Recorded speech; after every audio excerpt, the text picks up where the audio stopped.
வெளியுறவுத்துறை பேராசிரியர் திரு மாரிமுத்து இணைந்திருக்கிறார். சார் வணக்கம். வணக்கம். வெனிசுலா மீது அமெரிக்கா தாக்குதல் நடத்தி இருக்கிறது. அதிபர் மதுரோவும் அவரது மனைவியும் நாடு கடத்தப்பட்டிருப்பதாக ட்ரம்ப் அறிவித்திருக்கிறார்.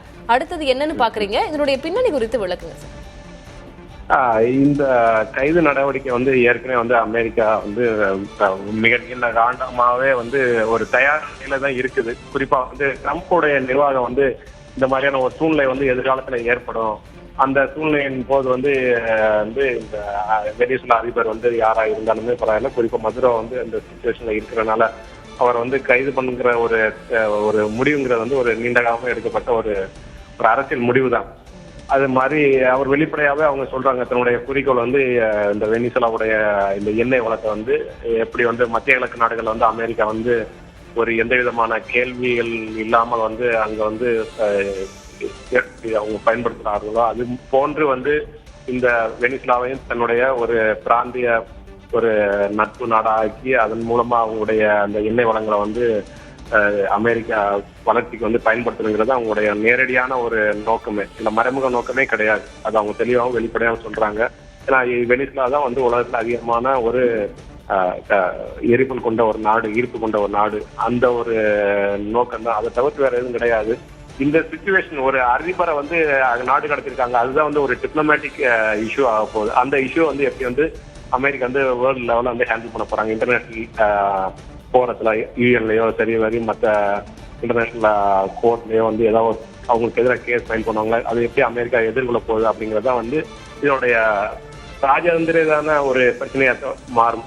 இது எப்படி வெனிசுலாவை அமெரிக்காவுக்கு எதிர்பார்க்கிற வாய்ப்பு கம்மியாயிட்டு. ஏன்னா அவருடைய தலைவர் அரசு பட்டாங்க, நாடு கடத்தப்பட்டாங்க போது இதுக்கு அடுத்த வரையான ராஜேந்திர நடவடிக்கை தான் பெரிய சிக்கலா இருக்கும் அமெரிக்காவுக்கு. அதை எப்படி மற்ற ரஷ்யா மற்றும் சீன நாடுகளையோ இந்தியா போன்ற மத்திய பிற நாடுகளை எப்படி அவங்க சமாளிக்க போறாங்க, அந்த ஒரு நம்பிக்கை ஏற்படுத்த மாட்டாங்க. ஆனா எங்களுடைய நோக்கம் இந்த எண்ணெய் வளம் அதை கைப்பற்ற. வெனிசுலாவுடைய எண்ணெய் வளம் தான் அமெரிக்காவுடைய குறிக்கோளாக இருக்கிறது. இதுல நம்ம இம்ப்ளிசிட்டா பேசுறதுக்கு ஒண்ணு இல்ல, கண்கூடு அப்படின்ற மாதிரி நீங்க சொல்றீங்க. ஆனா அமெரிக்கால இருந்து வைக்கக்கூடிய குற்றச்சாட்டு, தொடர் குற்றச்சாட்டு என்னன்றதா, அமெரிக்கால போதைப் பொருள் புழக்கம் அதிகமாயிட்டு இருக்கு. அதுக்கு முக்கியமான ஒரு காரணமாக வெனிசுலா விளங்குது. ஏன்னா அதுதான் போதை பாதைகள்ல முக்கியமான நாடா இருக்கு. அது ஒரு நார்கோ ஸ்டேட் அப்படின்னு அடிக்கடி குற்றச்சாட்டு முன்வைக்கப்படுது. இல்ல இது எல்லாமே அமெரிக்கா நிறுத்தினா தன்னுடைய போர்ட் மேல் நிறுத்தினா அது ஒரு கண்டுடைப்பு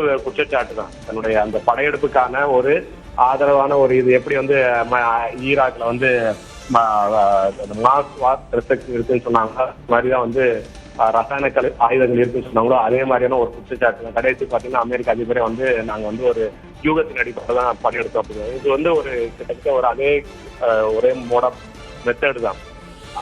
அந்த அலிகேஷன் தான் மாறுதே தவிர அவங்களுடைய அடிப்படை இந்த நோக்கம் அதோட செயல்பாடு எல்லாமே ஒரே மாதிரி தான் இருக்கும். அதனால எங்களுக்கு எந்த விதமான பொலிமரமே கிடையாது. அமெரிக்கா இந்த எண்ணெய் வளத்தை குறி வச்சுதான் அந்த வெனிசுலாவுடைய படையெடுப்பு நடக்குது. அப்படி இருக்கும் பட்சத்துல சர்வதேச அரங்கத்துல இதை ஜஸ்டிஃபை பண்றதுக்கு, இதை நியாயப்படுத்த அமெரிக்கா என்ன வாதங்களை முன்வைக்கும்?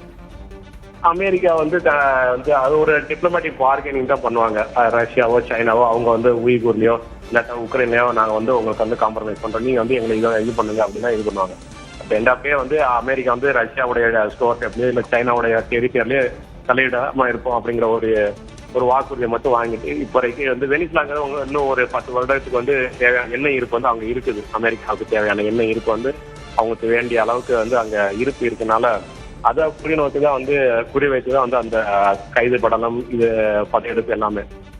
இது இந்த அவங்களுக்கு தேவையான ஒரு பிடித்தமான ஒரு ஆட்சியாளர் கூடிய சீக்கிரத்துல அமெரிக்கா அங்க அமர்த்துவாங்க. அந்த அதிபர் வருகின்ற அதிபர் கண்டிப்பா அமெரிக்காவுக்கு சார்பாக, மேற்கு நாடுகளுக்கு சார்பாக கண்டிப்பா இந்த எண்ணெய் பரிவர்த்தனை ஆதரிக்கக்கூடிய ஒரு அதிபராக தான் வருவாங்க. ஒருவேளை நேரடியான ஒரு குழாய் மூலமாக அமெரிக்காவுக்கு எண்ணெய் கொண்டு போகக்கூடிய ஒரு வளர்ச்சி கூட அங்க நடைபெறும். நாடுகளுக்கு அந்த அளவுக்கு ஒரு மாற்றத்தை கூட அங்க ஏற்படுத்துவாங்க.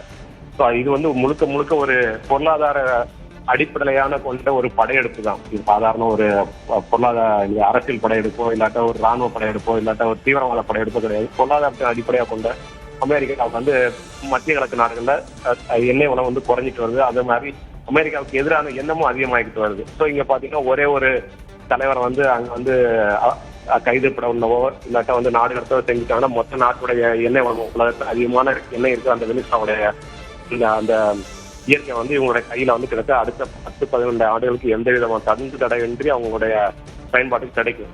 அது ஒரு சின்ன ஒரு ஆபரேஷன் பண்ணாங்க, அது கரெக்டா வந்து முடிச்சாங்க. தொடர்ச்சி அவங்க வந்து இந்த அமெரிக்க மக்கள்கிட்ட வந்து பரப்புனாங்க இந்த மாதிரி வெனிசுலா ரீசன் வந்து இந்த போதைப்பொருள் அமெரிக்காவில் நடைமாற்ற போதைப்பொருள் அப்படி பார்த்தா அவங்க கொலம்பியாவை இது பண்ணணும். கொலம்பியால நேச்சுரல் ரிசோர்ஸே கிடையாது, ஆயில் கிடையாது. அதனால கொலம்பியாவில் இல்லாத அந்த போதைப் பொருட்களை வந்து வெனிசுலாவை தாண்டி வந்த போது ஸோ அதனால வந்து இது கண்டிப்பா வந்து இது வந்து ஒரு பேச்சுக்கான ஒரு வாதத்துக்கான ஒரு காரணமே தவிர உண்மையான காரணம் வந்து எல்லாருக்கும் நமக்கு தெரிஞ்ச மாதிரி இது வந்து வெனிசுலாவோட இயற்கை வளம் தான். பார்க்கலாம் அடுத்தது என்ன அப்படின்னு நம்ம பொறுத்திருந்து பார்க்கலாம். உங்களுடைய கருத்து பகிர்வுக்கு நன்றி திரு மாரிமுத்து.